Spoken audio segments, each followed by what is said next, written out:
Ben, disons qu'à l'époque, il n'y avait pas cette tribune. Ah, C'est le vestiaire. Ça a changé. Non. Ça a changé, peut-être. Non, non. On mettait ta tête là, alors on partait là. Hein. On faisait des choux dans la gueule comme en 40. Hein. On n'a Et pas puis ces souvenirs. après, j'ai eu des très bonnes amitiés avec des carcaranais. Allégro, par exemple, qui jouait Pilar.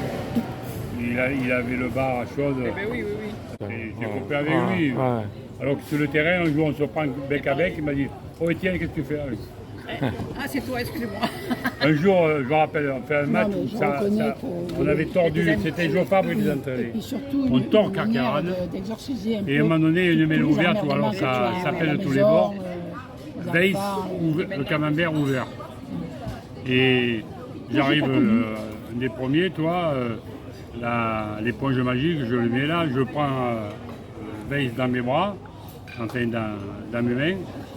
Et Adrien Gozot, avec qui il avait été champion de France avec la B à Toulon, ouais. il me regarde, il est venu faire son anniversaire là, Adrien, j'étais bien copain avec lui.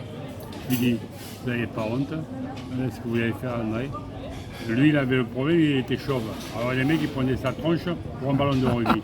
Il se faisait ouvert le camembert tous les matchs. Pourquoi? Parce que il était toujours au milieu. C'était le plus vaillant de tous. Hein. Ouais. Ça, c'est le premier match de rugby que j'ai fait en national, à Grolet. Et je vais te dire, on avait un mec à l'époque, à hier, il s'appelait Charles Compagnon, très connu, qui était garde champêtre. Bien sûr. Il avait sa fille qui habitait à Albi. Et quand il voit que on joue À Groyer. Valence Groyer en demi-finale de la Coupe de l'Espérance, il vient et il y a un mec au vestiaire qui tape. Personne ne voulait le laisser rentrer, tu vois, avant le match. Hein. Et au bout d'un moment, il insiste et il rentre dans le vestiaire. Qui je vois? Charles Compagnon, garde champêtre de hier, 75 ans. Il vient à Groyer me voir, il me dit: Putain, tiens, qu'est-ce que... Et on est parti au combat. Puis je me rappelle toujours de l'entrée sous le tunnel. Enfin, c'était pas un tunnel, j'étais à côté pas loin de la rue. Et c'est Puig qui m'avait interpellé parce qu'il avait une cicatrice. Il faisait ça. Choix à côté, c'était méga cigarette. Il avait une cicatrice et catalan. Oh putain. Il dit: on va dans l'enfer. À la sortie, on perd un poil au cul, que dalle. Ah oui. Parce que, je te dis, le dimanche après, il faisait une demi-finale du championnat de France contre Mont-de-Marsan, qui à l'heure actuelle sont des équipes qui n'ont plus rien à voir avec le rugby. Et qui à l'époque, c'était les meilleures équipes de France. Les meilleures équipes de France. Oui, oui, oui. Tu partais jouer à Groyer, tu descendais de la gare, tu avais la crotte au cul.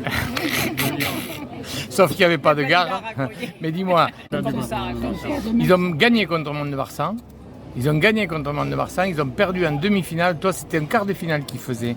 Ouais. Et ils ont perdu en demi-finale contre Montauban. Voilà, et Montauban a battu Bègue. Voilà, Bordeaux. là tu te rattrapes bien. À Bordeaux, Voilà. alors Et- que et dans l'équipe, Non, laisse-le. il y avait 5 mecs avec qui C'est pour la j'avais joué en junior. Soleil, Dubois, La Fourcade. Quand je revois ces trucs, je dis putain, j'étais capitaine de ces mecs. Et ouais, en junior. Et cet enculé d'armée m'avait appelé à faire la guerre d'Algérie.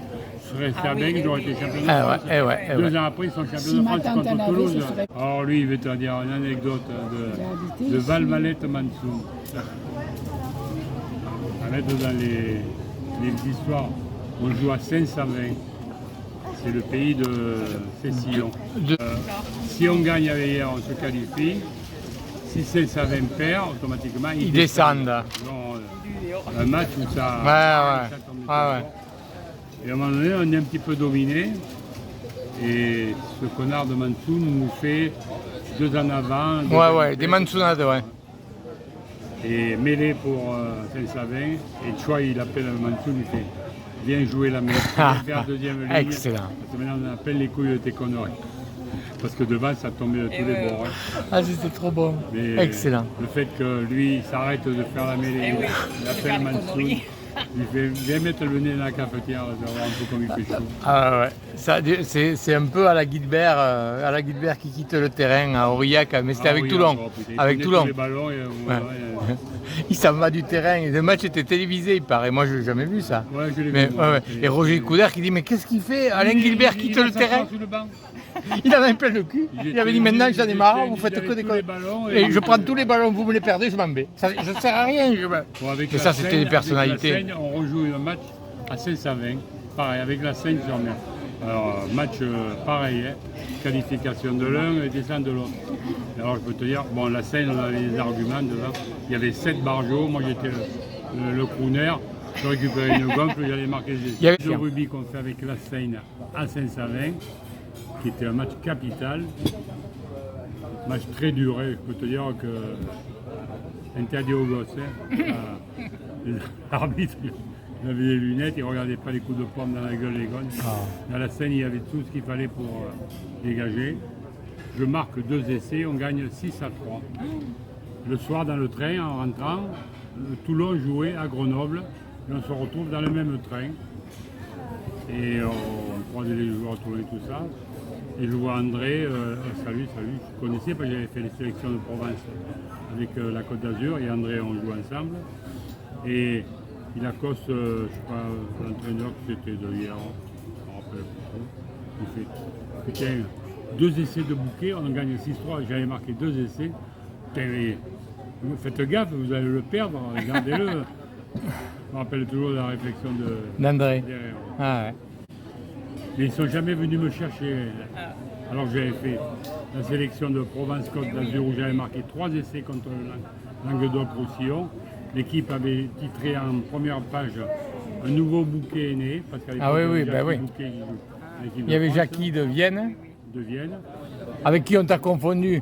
Chaque fois que je dis, moi je suis très pote avec Étienne Bouquet, ah oui, de Vienne, et non Cono de Valence, imbécile. Il avait 6 ans de plus que moi, il jouait 3-4 Ah oui. Le blond, le week-end. Ah. C'était pas les mêmes.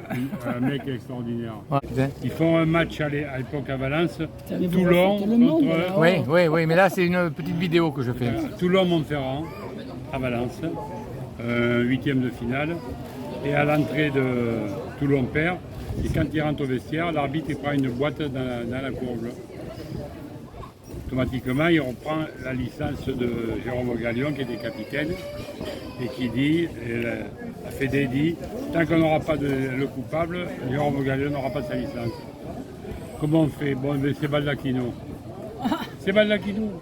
Alors que ce n'est pas lui. Il a mis une droite Et donc il s'est barré là-dessus. Il a eu une paire de glandes solides.